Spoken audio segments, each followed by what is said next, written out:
Voy a decir esto con respeto a todas. Mujer valiente, de espíritu firme, nunca te rindes, capaz de enfrentarlo todo, enfadada, dulce, determinada, que si estás cansada, no importa, lo superas todo. Con tu fuerza y determinación, inspiras a tus hijos, porque aunque no los tengas, nos alimentas a todos con idearios cargados de dignidad, como si fuéramos propios. Niña, adolescente, mujer, anciana invencible, gracias a tu obra y amor, nunca mueres. Tu contribución forja el camino y busca la vida y busca en todo el equilibrio arrebatado por muchos hombres. Has tenido que resistir con sangre para enseñarnos a los caballeros civilidad. Quizá un día aprendamos a respetarte sin necesidad de ser amenazados por las leyes de los hombres. Expongo respetuoso porque incluso mi madre un día fue atacada. Voy a compartir una lámina contigo para poder fluir en este tema y voy a pedirte, por favor, quien sea, levantes el micrófono y me digas si puedes a continuación ver lo que trato de proyectar para ti. Básicamente es el nombre de nuestro tema para el día de hoy. Dice feminicidio con números y letras. ¿Lo puedes ver? Perfecto, muchísimas gracias. Bueno, pues dicho eso, bienvenidos a todos, bienvenidas a todas. Este es un espacio de cultura jurídica que está diseñado desde la Ciudad de México para todos ustedes. El único ganador eres tú. A mí me da muchísimo gusto estar acá contigo para poder compartir un poquito de experiencia, para poder compartir un poquito de conocimientos. Te quiero comentar que una vez alguien me dijo, con toda la razón del mundo, esta es una de las últimas oportunidades que tenemos para reivindicarnos ante la sociedad. Y es que parece que la sociedad está harta de abogados y de abogadas que solamente abusan de las personas. Ya basta. Es por eso que te felicito tanto a ti, que estás frente a tu monitor, en tu lugar de trabajo, en tu casa, en un café, no sé, en el parque, siguiendo esta transmisión para integrar a tu cúmulo de conocimientos un granito que te va a servir en tu trayectoria jurídico-penal. Te prometo que al final de este conversatorio, que va a durar 40 minutitos, vas a llevarte una idea fundamental y vas a poder trabajarla para ser más acucioso, para ser más específico, para equivocarte menos, para servir mejor a la sociedad, para ser un mejor fiscal, una mejor defensa, un mejor juez. Pues enhorabuena, bienvenidos a todos ustedes y vamos a exponer rapidísimo este tema muy importante, que dicho sea de paso, el método que te quiero compartir en este momento está pues pensado no por mí, en absoluto por mí, sino por una serie de juristas destacados, mexicanos, que todos en su conjunto han aportado un granito de arena a este conocimiento depurado que yo pretendo regalarte, ponerte en el escritorio.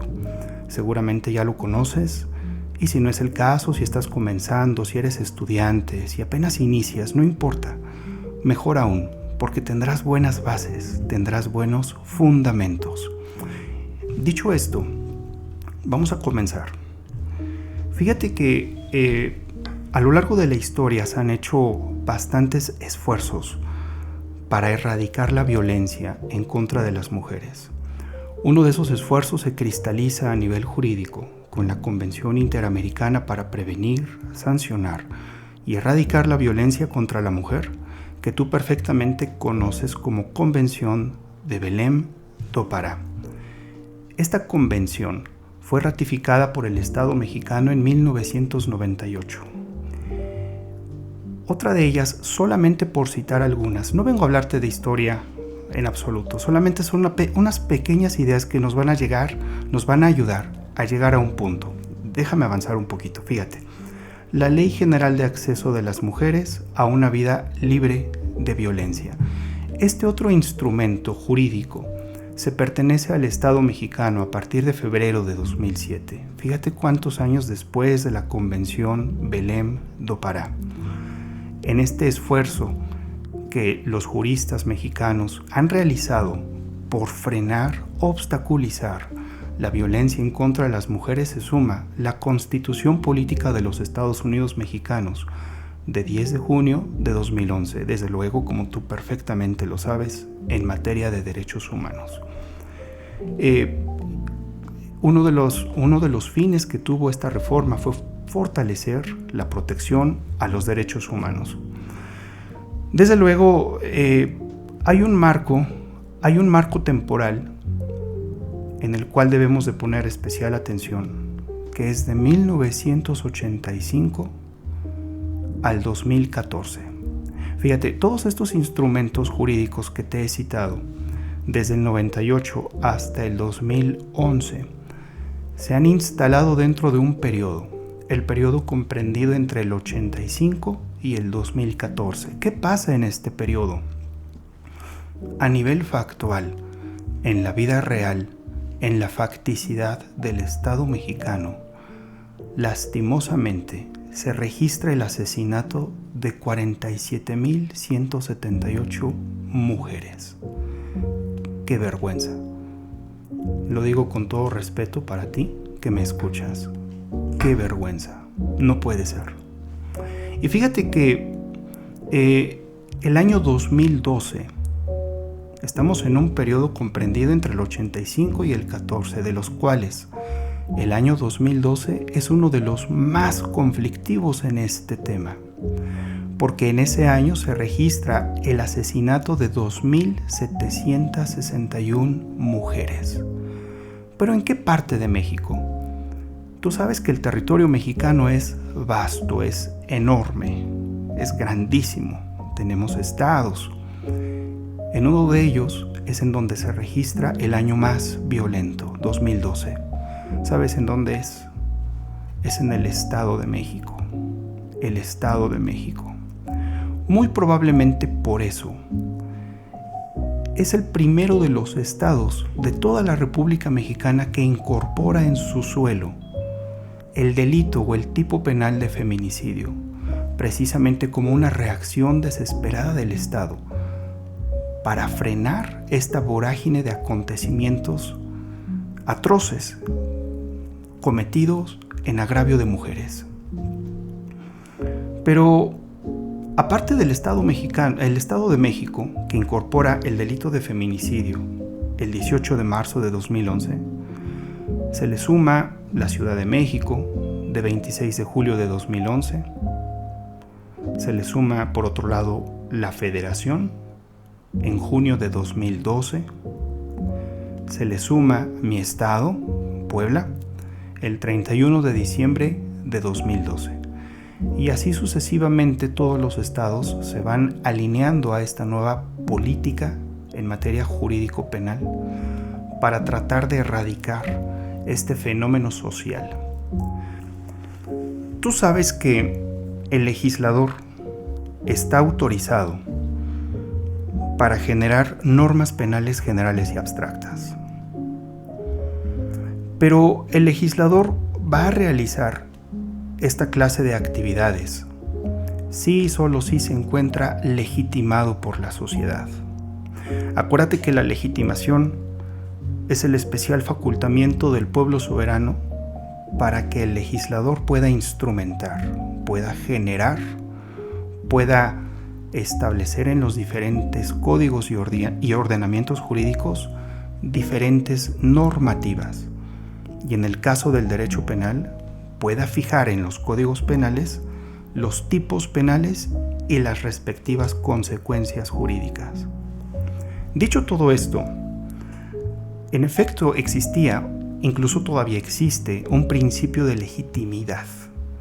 El legislador está completamente legitimado para efecto de incorporar al ordenamiento jurídico penal esta clase de tipos penales. Y bueno, avanzando, debemos hacernos una pregunta muy importante, y es, ¿qué es el delito de feminicidio? Fíjate, de acuerdo con el diccionario de la Real Academia Española, el feminicidio es el asesinato de una mujer a manos de un hombre por machismo o misoginia. ¿Qué es el machismo? Significa discriminar y menospreciar a la mujer considerándola inferior al hombre. ¿Qué es misoginia? La aversión a las mujeres. El legislador en esta temporalidad se preguntaba, ¿sería acaso suficiente con incorporar a la órbita jurídico-penal un tipo penal llamado feminicidio, por el cual se castiga a la persona que discrimine y menosprecie a la mujer? ¿Sería suficiente? ¿O faltarían más componentes? Acuérdate que el legislador ya estaba legitimado porque había un reclamo social que en el mundo de la realidad aterrizaba en muertes, asesinatos en contra de mujeres. Entonces había que instrumentalizar un tipo penal denominado feminicidio. Ahora, ¿qué ingredientes le vamos a poner? Discriminar y menospreciar a la mujer considerándola inferior al hombre. ¿Es suficiente o necesitamos más componentes? O definitivamente estos ingredientes resultan ambiguos. Fíjate, misoginia, aversión a las mujeres. Imagínate un tipo penal que diga: al que prive de la vida a una mujer por aversión se le impondrán de 40 a 70 años. Acuérdate que la aversión es el rechazo o repugnancia en contra de algo específico.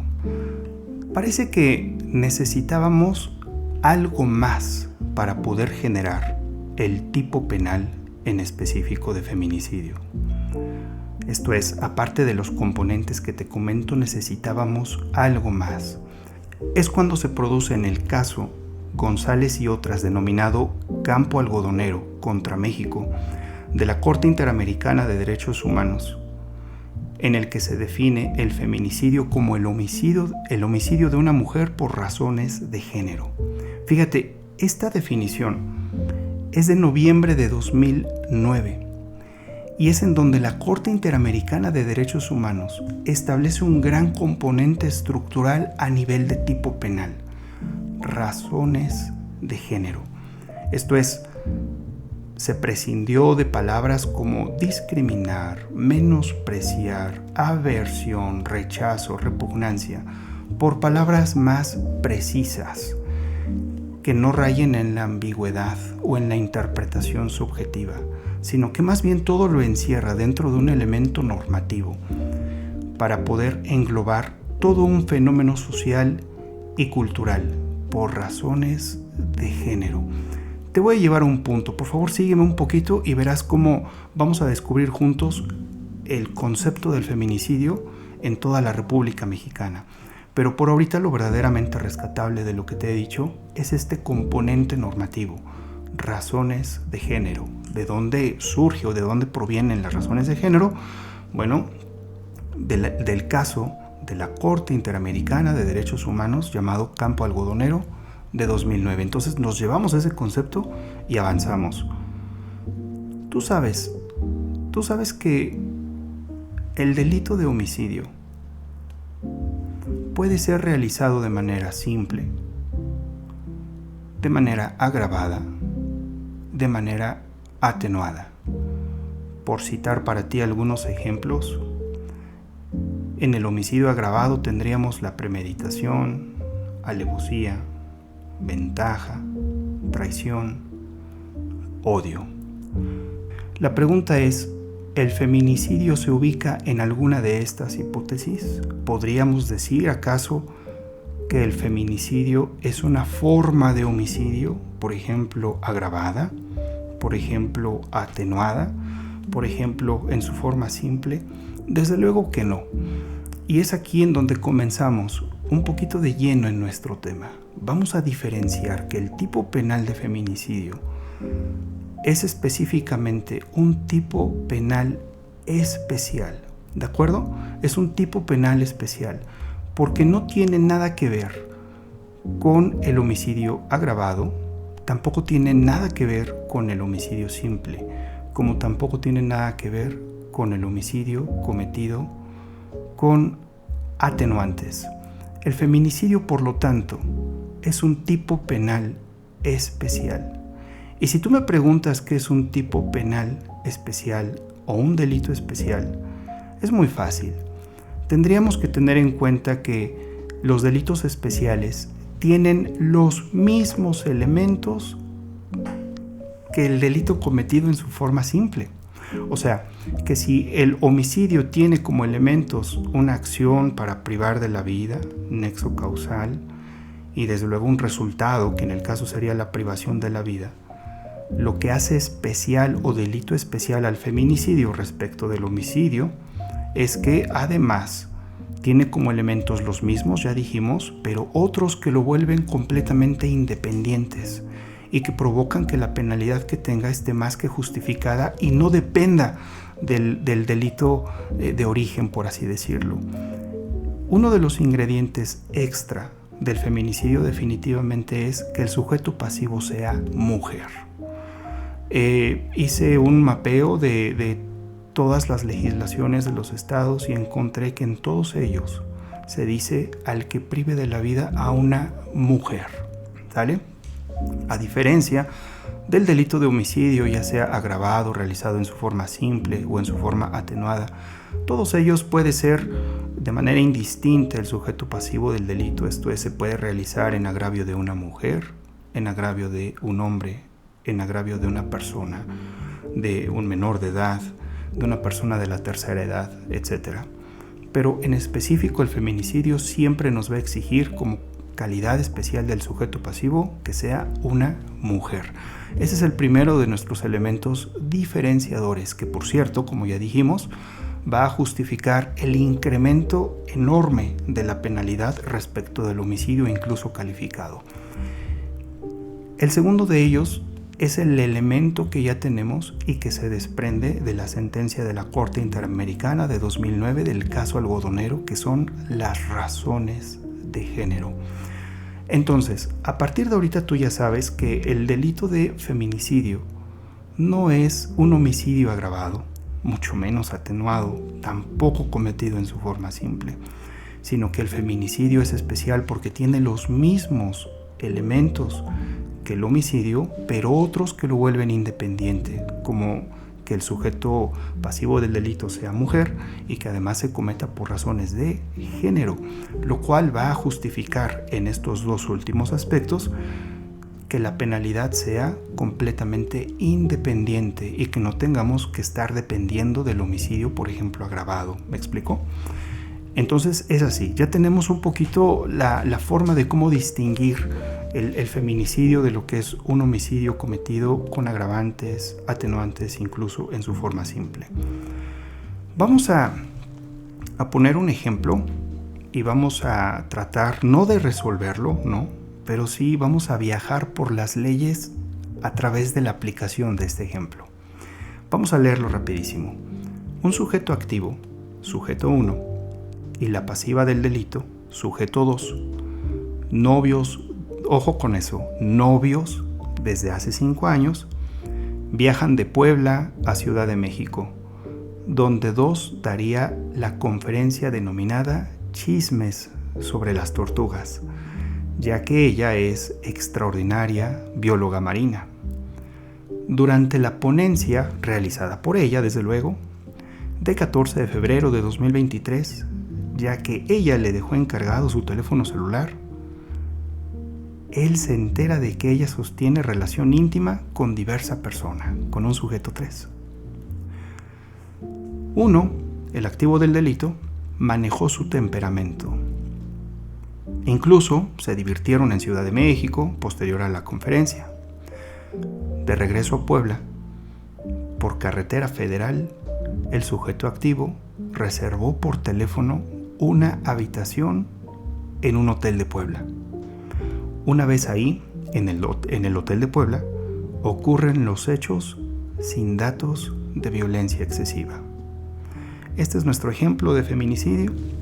Vamos a ocupar algunas legislaciones, vamos a ir viajando a través de ellas y vamos a ir comentando algunos aspectos. No pretendo resolver en absoluto este caso, porque se aplicarían reglas de competencia.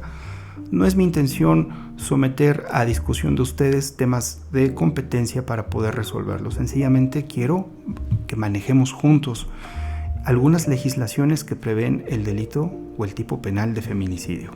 Vamos juntos. Cuando hay un caso así, definitivamente lo primero que me pregunto es ¿cuál es la ley aplicable? ¿Qué delito es? ¿Cómo se va a castigar? Porque estas preguntas te van a ayudar. En el caso de tu servidor, estoy en un tribunal de alzada y bueno, en esta labor jurisdiccional, pues esta clase de preguntas nos ayuda para verificar si lo que hicieron en primera instancia se apegó o no a derecho. Más allá de estas preguntas, vamos a dar un repaso rapidísimo de nuestro ejercicio. A ver, viajan de Puebla a la Ciudad de México y de Ciudad de México de regreso a Puebla, desde luego utilizando una carretera federal. En Ciudad de México es donde él se entera de la infidelidad. En la carretera federal de camino a Puebla, él reserva vía telefónica un hotel en la ciudad de Puebla. Y es en esta última demarcación donde ocurren los hechos. Visto así, bueno, pues definitivamente yo pensaría de entrada en diferentes legislaciones. Si es que tuvieran que entrar en juego, hubiera que ponderar cuál es aplicable.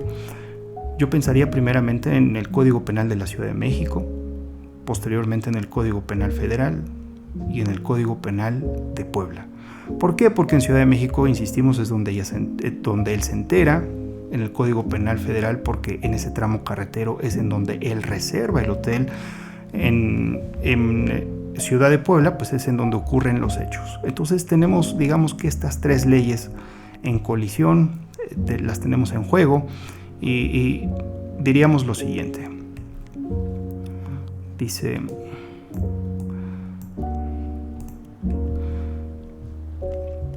en 2008, antes de avanzar un poquito, vamos a hacer una precisión. En 2008, tú sabes que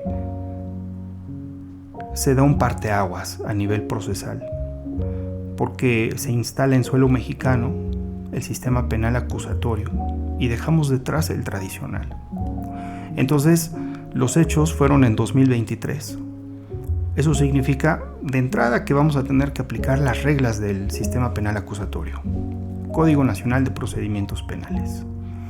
Código Nacional de Procedimientos Penales, el cual desde luego es aplicable a toda la República Mexicana. Yo sé que muchos de ustedes ya manejan esto, lo dominan, son maestros, dan clases, muchos litigan, muchos trabajan y esto lo dominan a la perfección, pero también puede que tengamos en el auditorio a personas que inician, insisto. Entonces, para ser un poquito más incluyentes y tratar de dirigirnos también a ellos, a las personas que inician, a los estudiantes, creo que esto es bastante fructífero, es muy clarificador. De modo y manera que en el 2003, cuando acontecen los hechos, eso provoca que el código aplicable a nivel de procedimientos sea el Código Nacional de Procedimientos Penales que aplica en toda la República Mexicana. Ahora la pregunta es, a nivel sustantivo, a nivel penal, para que me defina el delito o el tipo penal, ¿qué código voy a aplicar? O sea, ya tengo el proceso, pero ahora, ¿dónde está la sustancia? ¿Qué código penal aplicaría? ¿El federal, el de la Ciudad de México, el Código Penal de Puebla? La respuesta es el Código Penal correspondiente. Tú sabes perfectamente que toda la República Mexicana está plagada de estados y cada uno de ellos, Puebla, Veracruz, Ciudad de México, Chihuahua, Oaxaca, Tlaxcala, Morelos, etcétera, incluso la Federación, tenemos códigos penales. O sea, que tenemos tantas categorías o definiciones de feminicidio, de robo, de homicidio simple, como códigos penales existen en la República. Hasta ahorita no tenemos un criterio unificado. Entonces, si vas a tomar para definir al delito aplicable al caso el código penal que corresponde, entonces tendríamos que preguntarnos cuál corresponde aplicar, porque ya tenemos esta problemática.